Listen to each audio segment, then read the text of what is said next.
Thank you, Judy, for that beautiful rendition of the prayer. Testing. Thank you for that beautiful rendition. I invite you all and welcome you all to Unity South Twin Cities this morning, all who have gathered here in the sanctuary and those who have joined us online. I invite you to join with me in our opening prayer. Let us pray. Almighty Spirit, the aliveness of all creation, we now acknowledge and allow our souls to be filled with the reality of your presence and power, a light and warmth not only for our individual life, but we proclaim your blessing in the life of every member of your human family and your glorious creation. This is the day you have made, and we will find joy and good in it. We hold the light and truth of your goodwill, especially for those on earth who are walking through fear, violence, or any suffering. They do not suffer in silence.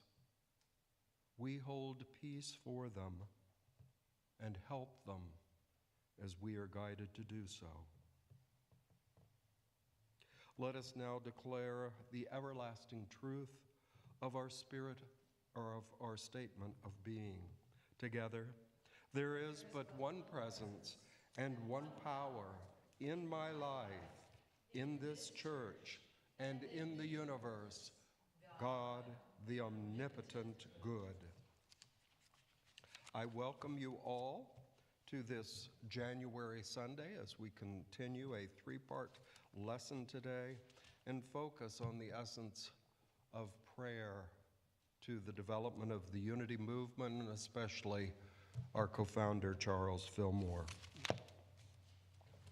I invite you to cherish and bless the insert in your bulletin for all those who contributed to our year-end payoff of the mortgage.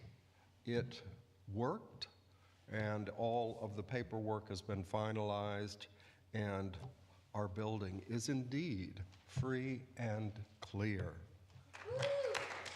So,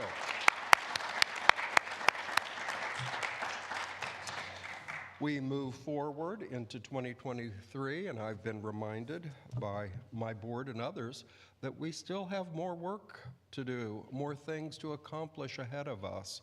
So because the mortgage is paid off, that does not mean that we do not want to receive your continuing gifts. They're all necessary to keep this ministry going.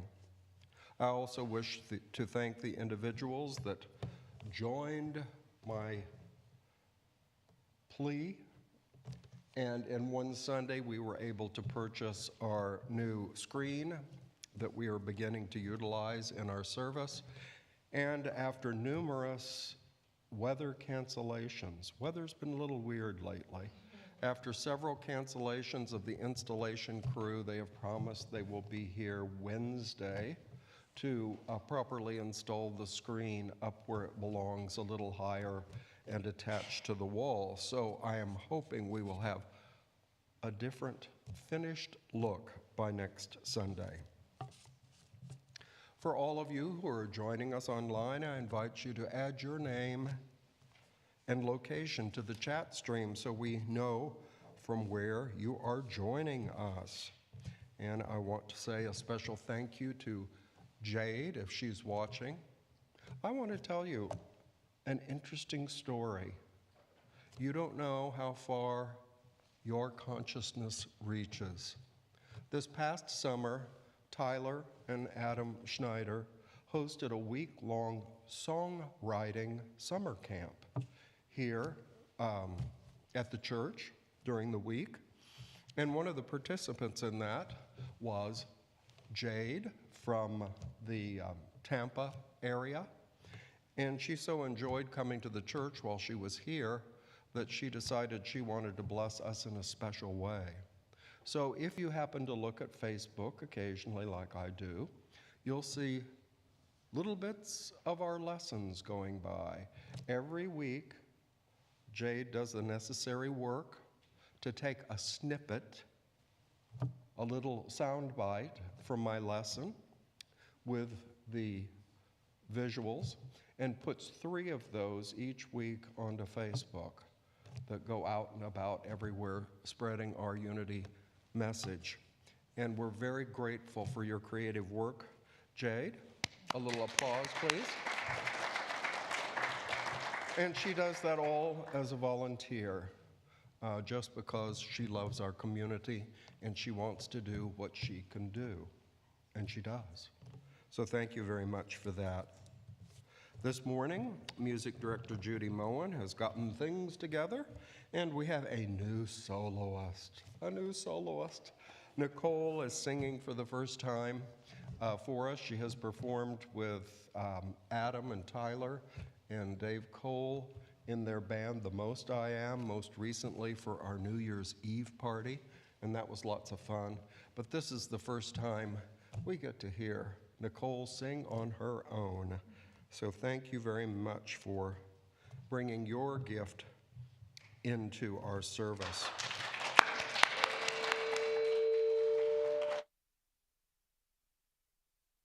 Much excitement.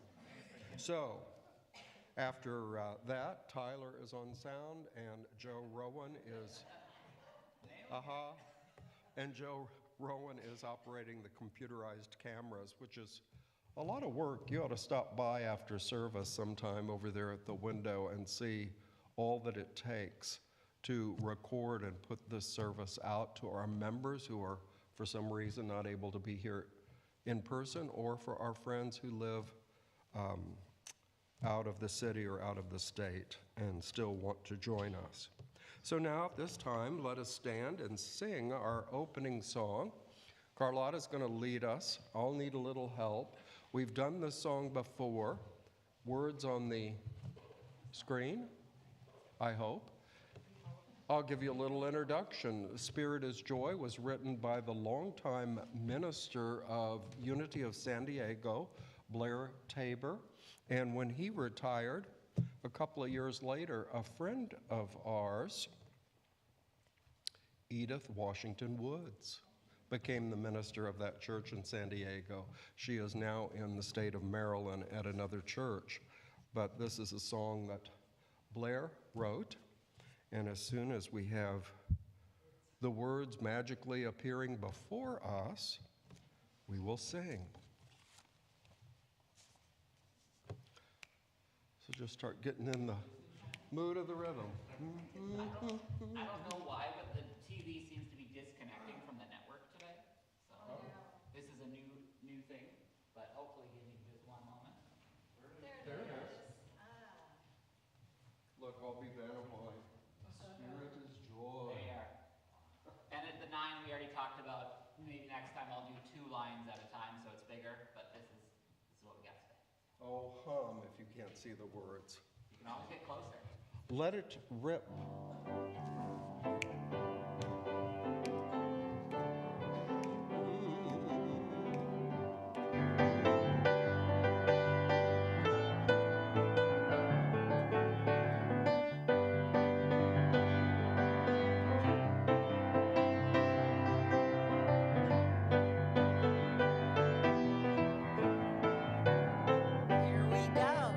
Spirit is joy, oh holy joy, springs from my soul.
You can always hum and you can always rock.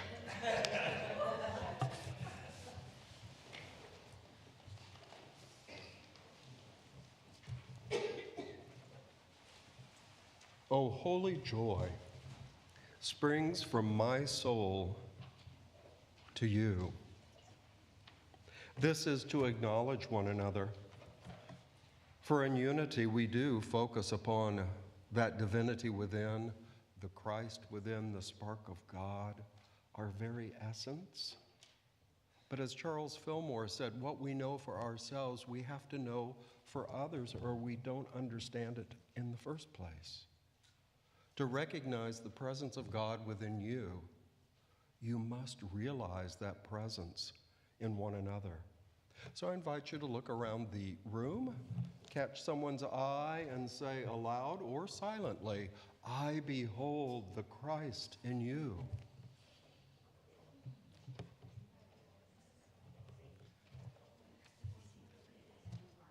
And now, let us remember those that we don't physically see, our friends who have joined us online. Look at the camera over the entrance doors. We are glad you're here, friends, and let us affirm for them, we behold the Christ in you. And so it is. It is now my pleasure on this special Sunday to invite our board treasurer and our prayer chaplain, Nancy E, forward to share the daily word and the community prayer with us.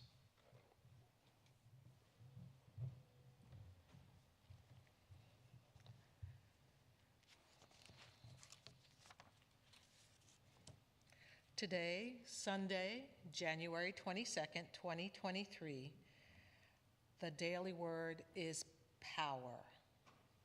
My thoughts and words reflect my divine inheritance. When I listen to my inner conversation and recurring thoughts, I may hear fear-based, limiting talk, or I may hear positive words, encouraging me to live joyfully and confidently. The choice is mine. Through my divine gift of power, I take command of my thoughts and my life. I release thoughts of powerlessness, and as I do, my negative self-talk diminishes. I affirm my divine inheritance of faith, wisdom, understanding, and strength with my thoughts, words, and actions. The power to live a full life is mine. I embrace insights I've gained through experience. I own my mistakes without shame or embarrassment. I am eager to learn.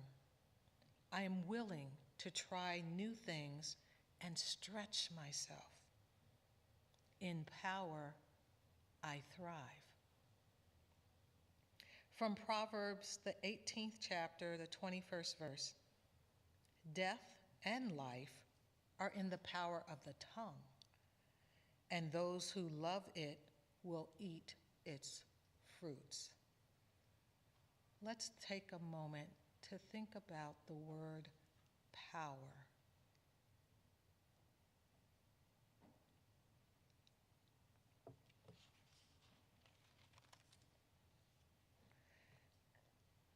And as we come together for community prayer, take a moment to just relax. Let go of any of the tension that may be in your body. If you feel comfortable, close your eyes. Just focus on the breath. We come together in prayer to give to one another, my spirit to your spirit to my spirit. The silent unity affirmation is, peace flows like a river throughout my being. I am one with God, claiming spiritual authority over stormy thoughts and emotions. Nothing can throw me off balance. Nothing can shake me, for peace replaces all concerns. I am now centered, calm, quiet-minded, and peaceful in the certainty of divine peace. When we think about peace, it comes from within first. It is inside ourselves, inside our minds, that we release all those things that cause us anxiety. It's not hard. Just like our breath, it can be a part of our ongoing pattern. And those who send prayer requests to Unity, and we have those in our prayer box, we also behold and affirm the truth within these individuals who are seeking peace. We know that Spirit is working in their lives as they further awaken to the presence of God in their health, supply, and sense of purpose. Let us focus on those words, the presence of God as our health, supply, and sense of purpose, in a moment of silence.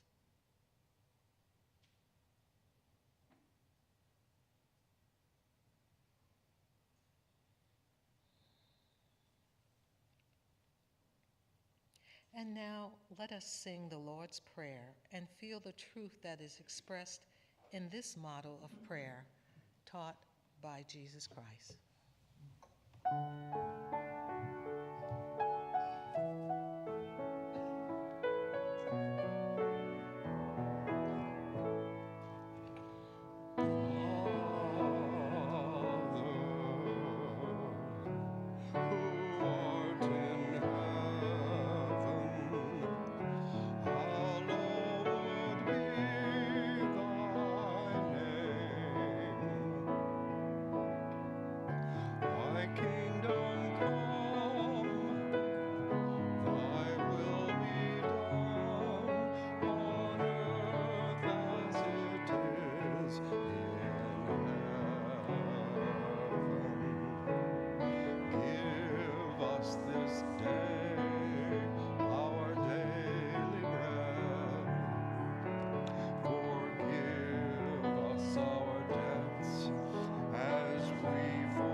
And as I welcome Nicole to the stage, somehow we're really supporting the groom today. We don't have as many friends over here on the bride's side. I wonder what that's about. So anyway, you'll have to sing this way. I won't neglect the rest of you over here, though. Am I on?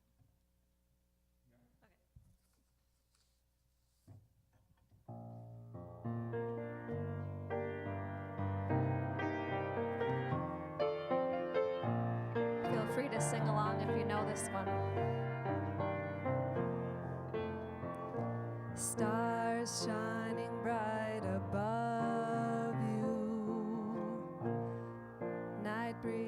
seem to whisper, I love you. Birds singing in the sycamore tree. Dream a little dream of me. Say nighty night and kiss me. Just hold me tight and tell me you miss me. While I'm alone and blue as can be, dream a little dream of me. Stars fading, but I linger on, dear, still craving your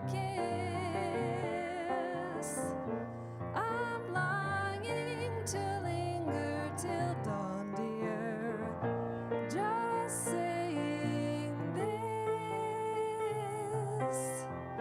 Sweet dreams till sunbeams find you.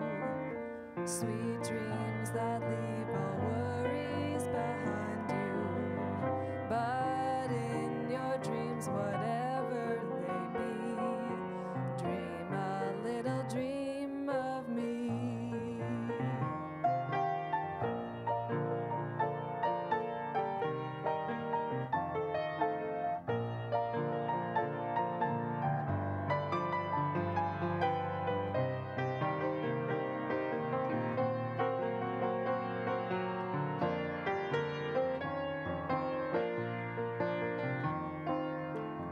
Stars fading, but I linger on, dear, still craving your kiss. I'm longing to linger till dawn, dear, just saying this. Sweet dreams till sunbeams find you. Sweet dreams that leave all worries far behind you. But in your dreams, whatever they be, dream a little dream of me. Da da da da da da da. Da da da da da da da. Da da da da da.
community groups in Nigeria alone. That all started because they were picking up these strange words from radio station WOQ and this Charles Fillmore who was speaking to them over the airwaves. Charles was daring, and he liked to do his program after midnight on the radio station because after that he could crank up the transmitter much higher than the government said it was supposed to be run, and he could bounce his truth talks off the stratosphere, and they were being picked up in many foreign countries. So that's my little trivia this morning. I wanted to recap. Last week we started a 3-part series that I entitled Soul Courage, and we began last week with the phrase, I have a dream. And we recalled the great leader in our country, the Reverend Dr. Martin Luther King Jr., and his famous speech in Washington before tens of thousands of people, where he declared, I have a dream. Sort of like me, he started with a prepared lesson, and people's minds were wandering and they weren't paying much attention until his vocalist, Mahalia Jackson, called out and said, talk about the dream, talk about the dream. And so he went off script, so to speak, and began speaking. I have a dream, a vision, a higher vision, in which he saw humanity working hand in hand, working together. He had stated, we do not walk alone in this world. And he had a vision that people would progressively work more and more together for a great common good. This week I turned to Soul Courage number 2, I have a prayer. And we're going to look at Unity's co-founder, Charles Fillmore, and the importance he placed on prayer, but not in just a formal prayer, but using that word to talk about our inner connection to truth, to the Christ within. There are many ways that we human beings voice it, but it's making that connection with Source. Next week, January 29th, we'll conclude the series with a great inspiring teacher for me, Dr. Rudolf Steiner, and his phrase, I have a vision. I have a vision. He looked beyond this physical world to a greater sense of the presence of God, of life in all things. So today, let's look at Charles Fillmore.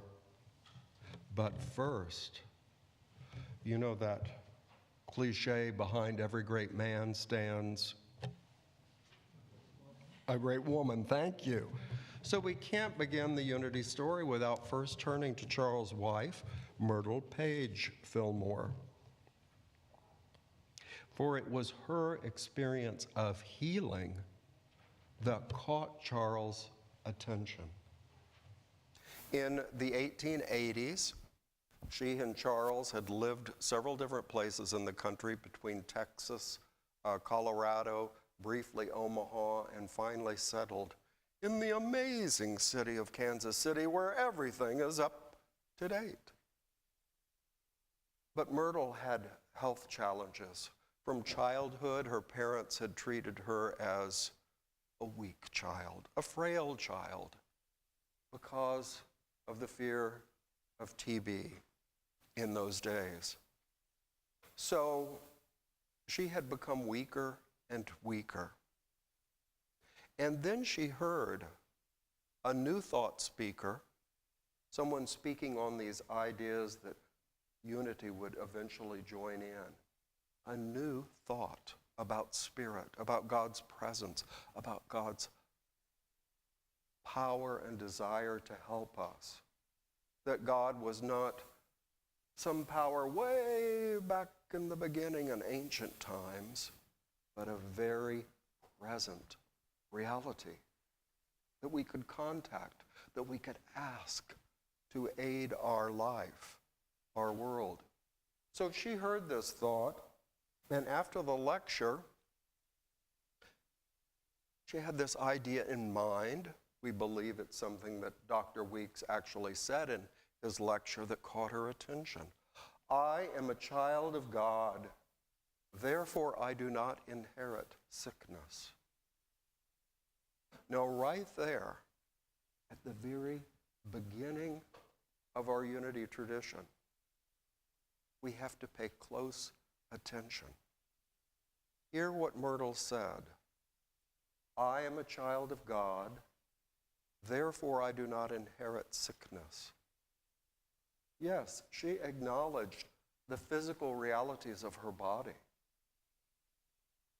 but she turned her attention to the fact that she was a divine creation of an infinite, all-powerful spirit, and was not created right at the start to be flawed and sick and weak. That she had to uplift her thoughts, her ideas, and begin to dwell on the possibilities of her ever greater health and strength. And so that was her guiding thought. Today, I caution people, because the Fillmores spoke in two ways, kind of two different languages. Much like in our time, we speak in terms of technology, computer language, conversational language. We convey or communicate in different ways. And Myrtle's idea, I'm a child of God, that meant her ultimate truth.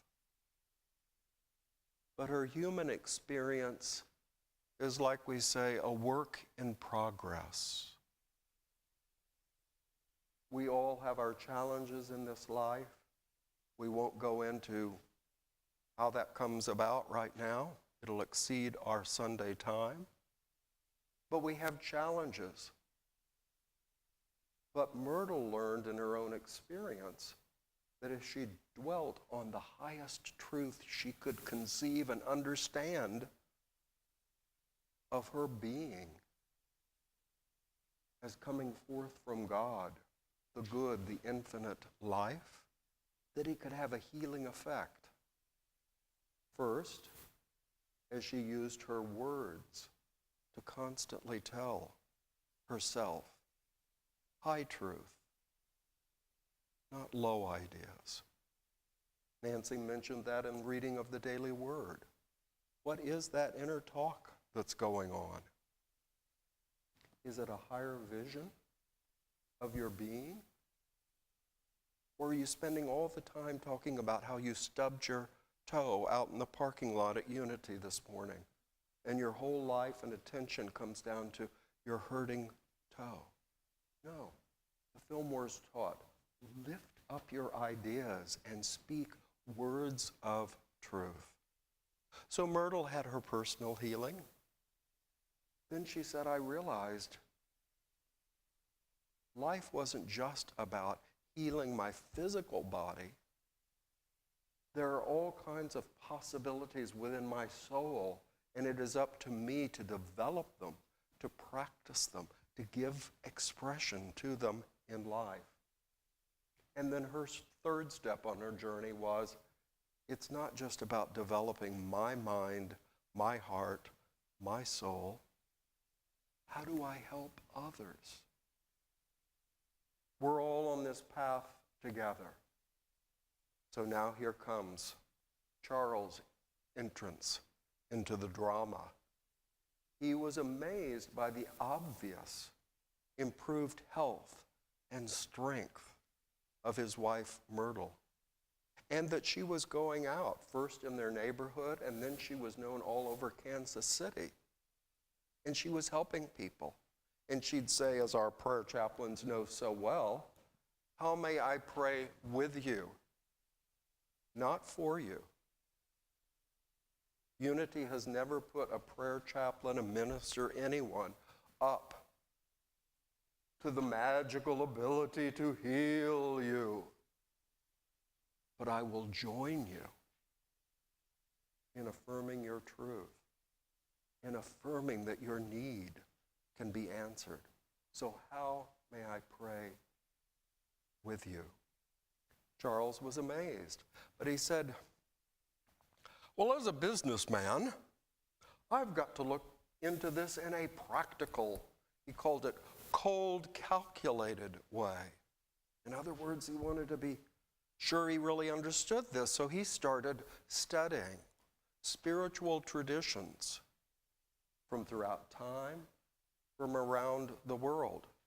And if you look at all he studied in the 1880s and 90s, it's really quite amazing how much he was able to glean in a time that he couldn't Google something or go on the computer to learn about Buddhism in Japan.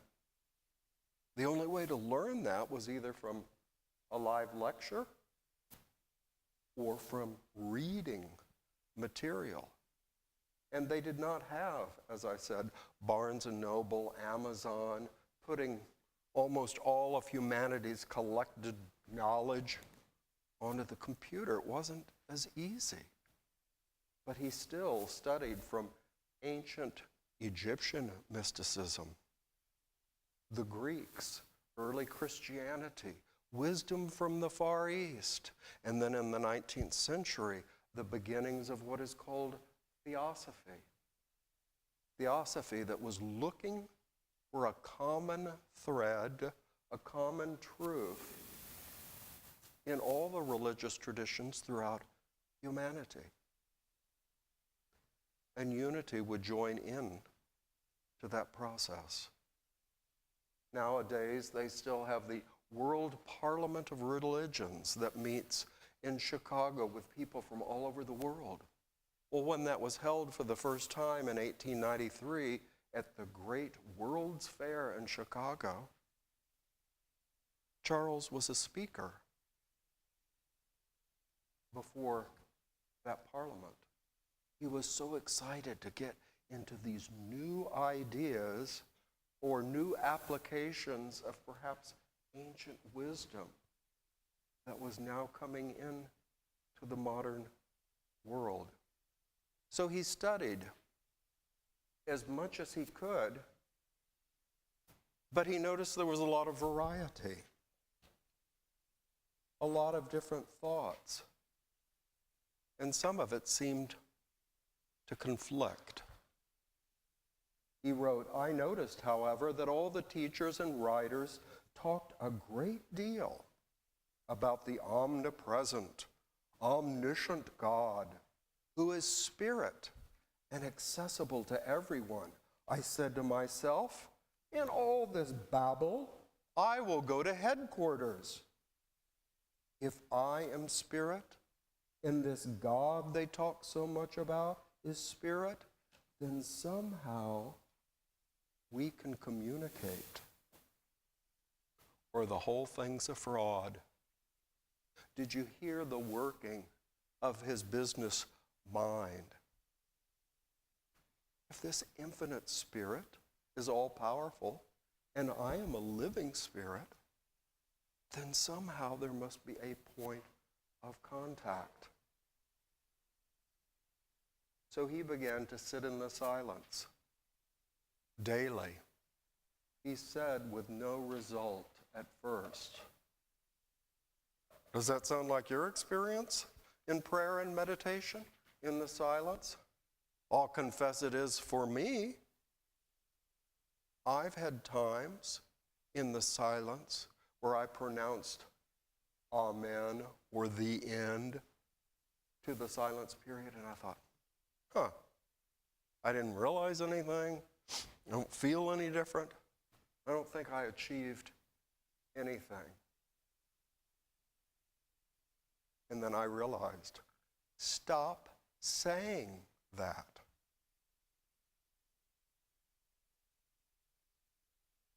Stop demeaning your prayer time, your time in the silence, in which you're willing to be still and you're willing to let the power of life speak through you.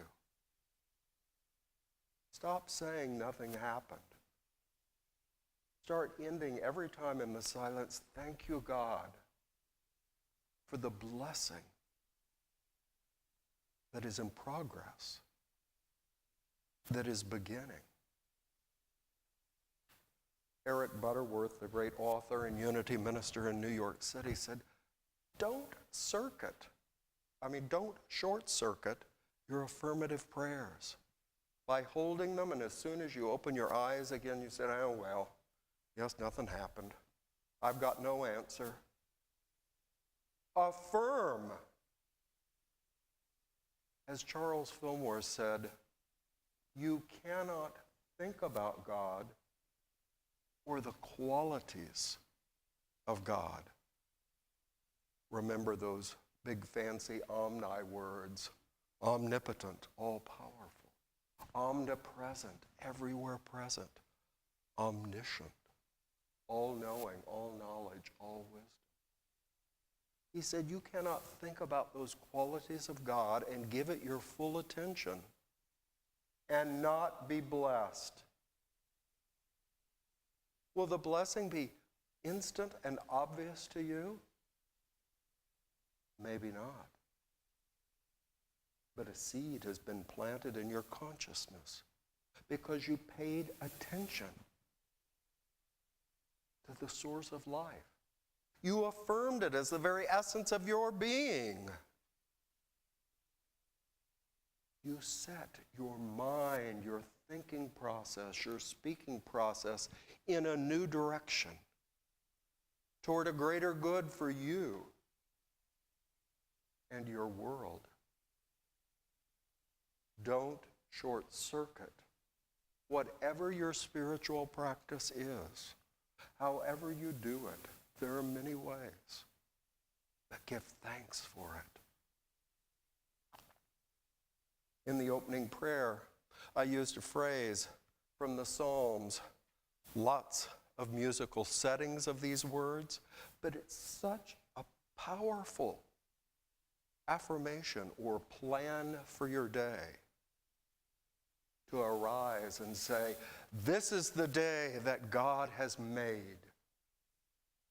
I will rejoice and find joy in it.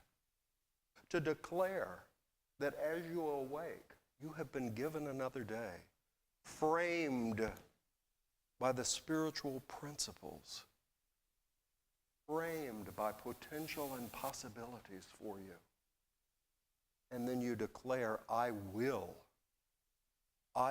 find joy and good in it. You make that declaration right at the beginning of the day. Well, back to Charles.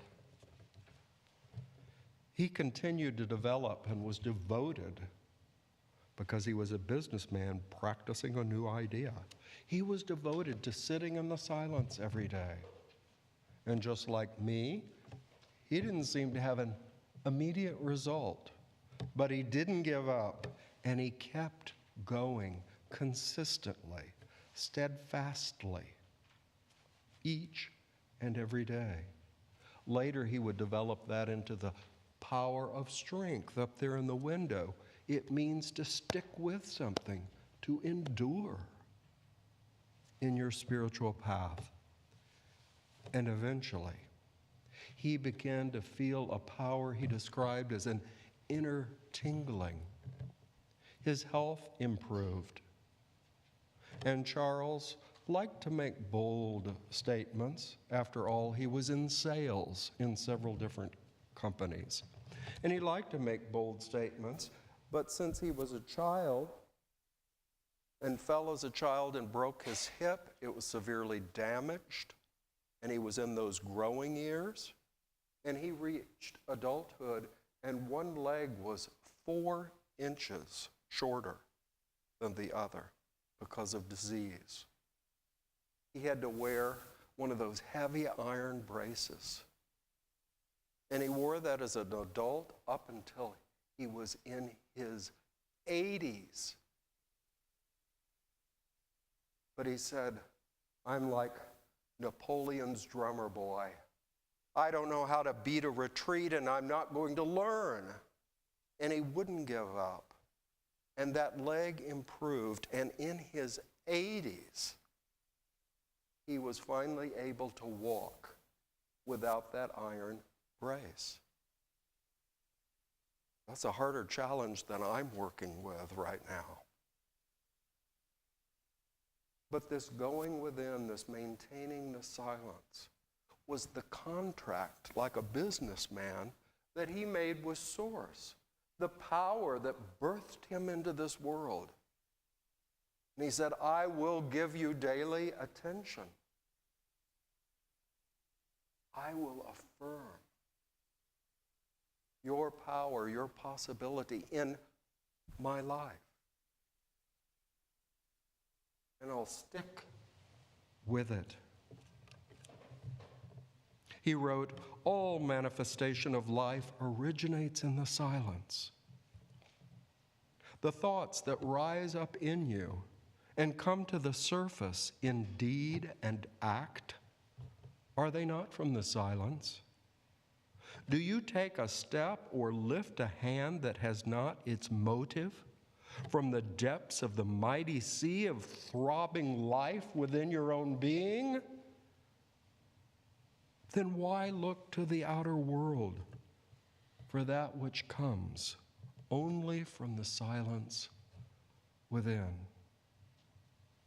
All begins as an inner thought, an inner realization within you.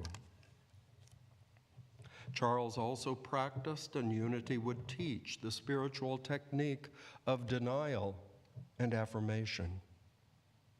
Denial always comes first, he said. Just as we cleanse a wound on our body, and he knew all his life about serious wound on his body. Just as we cleanse a wound on our body before applying a bandage, so we cleanse our error or limited thoughts and feelings by denying their reality. And by that he meant denying that they are the eternal, everlasting truth of us as God's creation. Then he said we can build up our power by affirming truth. And he used an affirmation in what I call old unity. We don't affirm something to make it true. We affirm it because it is true. He was, what? Okay. We don't affirm something to make it true, like magic. We affirm it because it is a truth. We are aligning ourselves with a truth. Now, Charles was inspired by many. He and Myrtle loved the power of the ministry and writing of Ralph Waldo Emerson in the 19th century. Emerson wrote, well, excuse me, I misspoke. He was also inspired by the work of Emanuel Swedenborg, who said, it is not proof of a man's understanding to be able to affirm whatever he pleases. I will win the lotto, I will win the lotto. But to be able to discern what is true, and what is false is false. I've told the story before with a friend at Unity Temple in Kansas City, and she told one of the class of long-time Unity folks. She said, I hear all these affirmations and I find them offensive. Ooh. People gasp, but they listen. She said, I hear these affirmations. I want a Cadillac. I want a Cadillac. I want a Cadillac. And these older students said, dear, that's not an affirmation. That's a wish. An affirmation is to state a truth about yourself.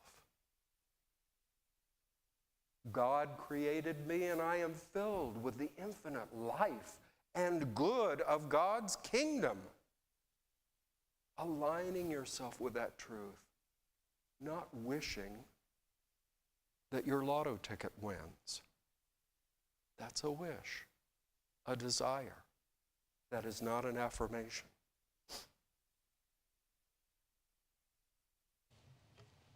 Well, now I'll turn to Ralph Waldo Emerson. Speaking on this prayer, this inner process that Charles and Myrtle were making such great discoveries in, Emerson wrote, "Prayer is the contemplation of the facts of life from the highest point of view.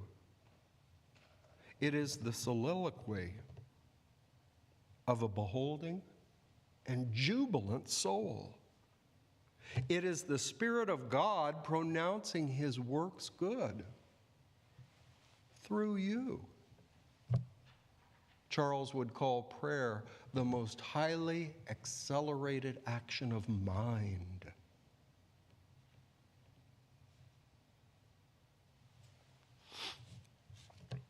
Charles also liked good common sense, like this wisdom from his day. To know God without being God-like is like trying to swim without entering the water. Charles would express that you cannot think of God and the divine principles of God without being blessed. Charles believed in the power of consciousness. That is our highest mind action. He believed that if we hold to that, it will begin its descent into the expression of our life in the physical world, in our health, our prosperity, our sense of confidence and focus on what is ours to do. Now, I have to turn the page here, so to speak, because I want to address something that it's taken me years in unity work to realize. And I've discussed this with my colleagues in ministry, friends in unity, some who have turned from unity to find another path, and that in itself is fine. Charles told people in the early days, practice these principles we proclaim in unity. If they do not bear fruit in your life, drop them. Go another way without any sense of guilt.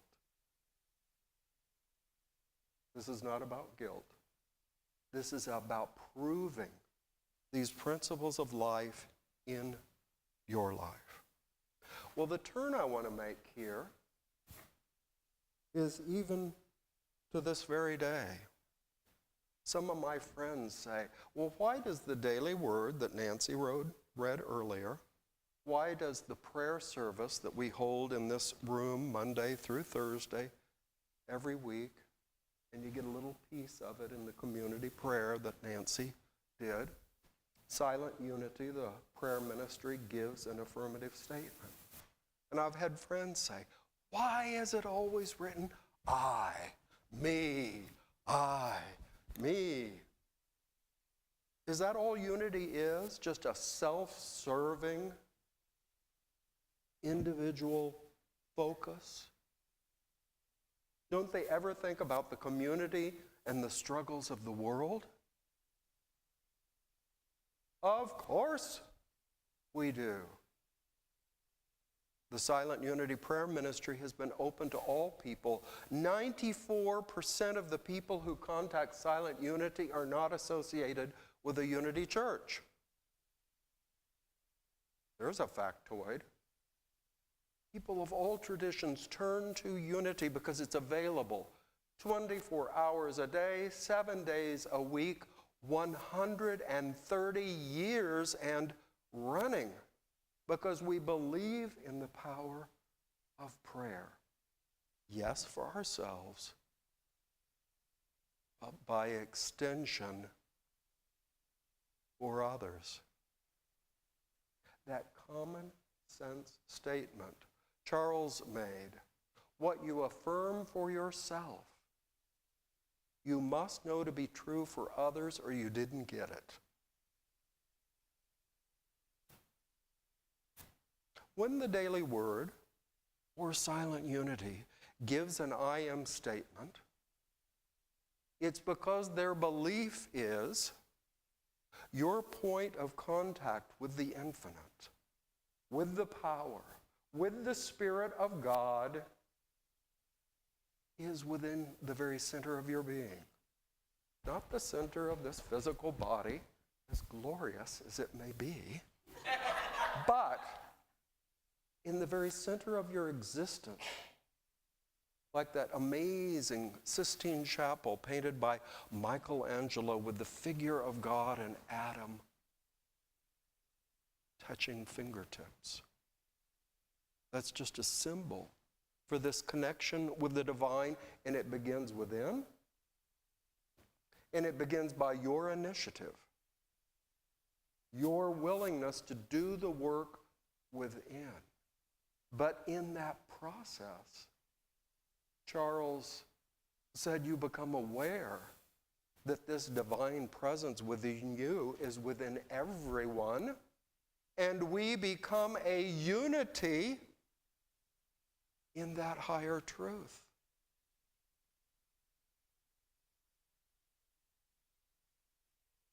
We become a unity in that higher truth because we begin to realize what's within me is within every one of you, and the stranger, and the person of the political party that you struggle with. They have dreams like you do. They may not find the same path as you do of achieving those dreams,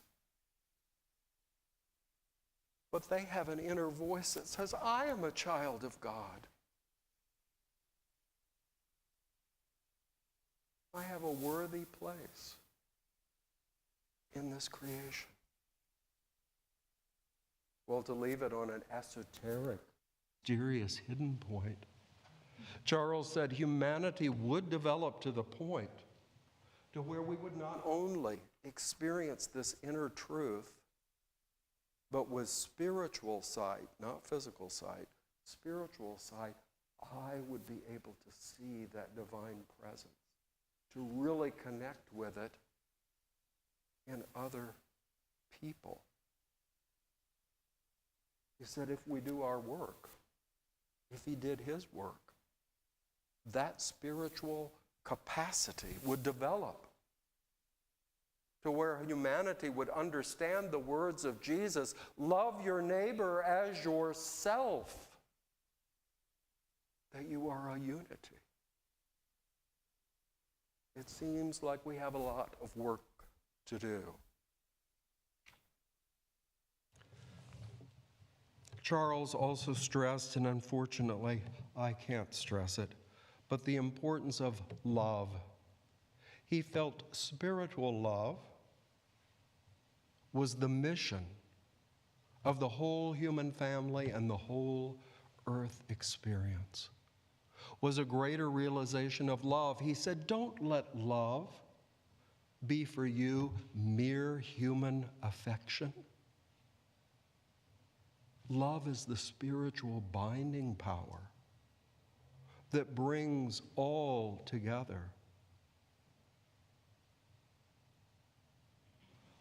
My capacity of love is what allows me to connect, to realize that same love presence in others. And I'll just conclude with his mysterious statement. He'd tell and advise Unity students who said, well, I'm holding the silence, I'm doing my affirmations, and yet I'm not receiving physical healing. I'm not receiving blessing that I'm looking for. And Charles said, love more. That love was the divine substance that made all of this possible. Now, I don't fully understand his statement. I'm still trying to move through it. Love is the divine substance of all things. So let's take a moment, turn within, and I want to speak an early prayer. We do not know the origin. Charles Fillmore did not write it, but he published it and encouraged people to use it daily for over 50 years that we're aware of. So I invite you to turn your attention within, and as I speak this prayer in the first person, please hear it as a universal inner voice of life within your soul. Let us turn within. I am now in the presence of pure being and immersed in the Holy Spirit of life, love, and wisdom. I acknowledge your presence and power, Spirit of blessing. In your divine wisdom, now erase my mortal, limited thoughts. And from your pure substance of love, bring into manifestation my world according to your perfect law.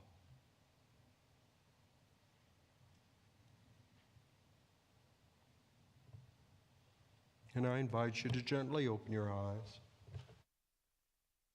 And if there's any hint, any tendency, I heard no answer, I don't feel any different, stop it now. Tell yourself, I declare the truth in this prayer. I will not short-circuit it. I know my blessing is in progress, is enhanced by this prayer of truth. And so it is, and we are grateful. And as Nicole comes forward to bless us and get our physical energies flowing again, I invite you to consider your gift today for Unity South, for the blessing of something greater than your individual need, blessing of our community and our world, and place your love upon that gift.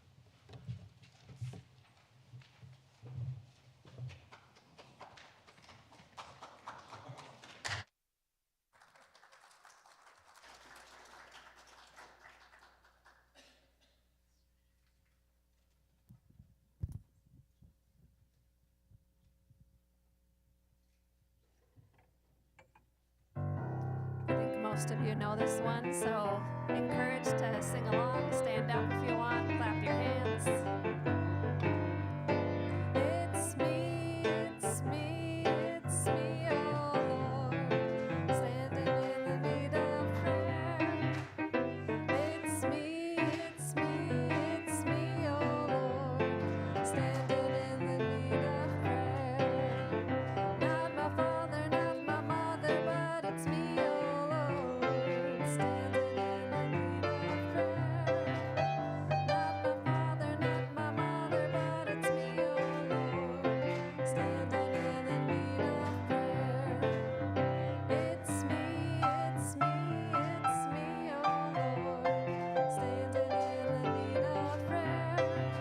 It's me, it's me, it's me, oh Lord, standing in the need of prayer. Not my sister, not my brother, but it's me, oh Lord, standing in the need of prayer.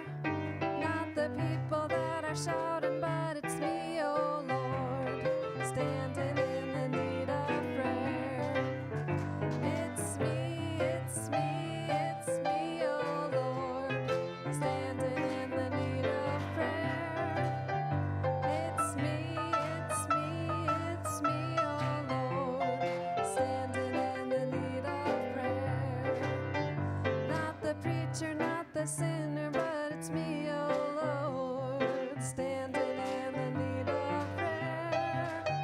Not the deacon, not the teacher, but it's me, oh Lord, standing in the need of prayer. It's me, it's me, it's me, oh Lord, standing in the need of prayer. It's me, it's me, it's me, oh Lord, standing in the need of prayer. It's me, it's me, it's me, oh Lord, standing in the need of prayer. It's me, it's me, it's me, oh Lord, standing in the need of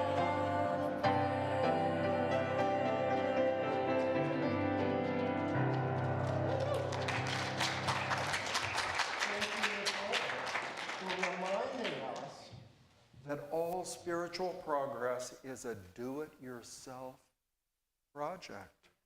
Not in a selfish way, but we each have to begin the work within ourselves. So let us bless these gifts. I invite you to join in our offering affirmation printed in your bulletin. It's in a new form.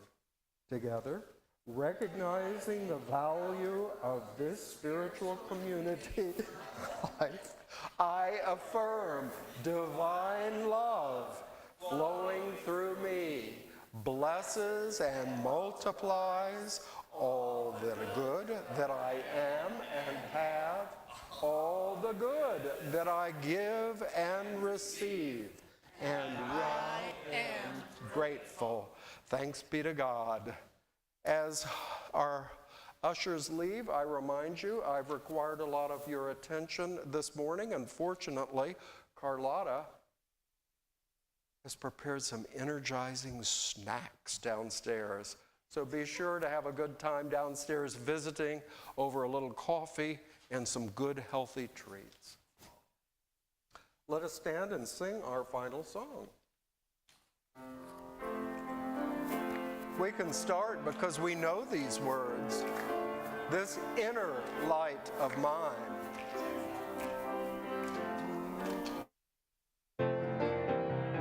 This inner light of mine, I'm gonna let it shine. This inner light of mine, I'm gonna let it shine.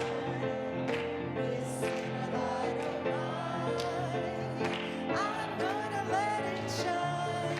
Let it shine, let it shine, let it shine.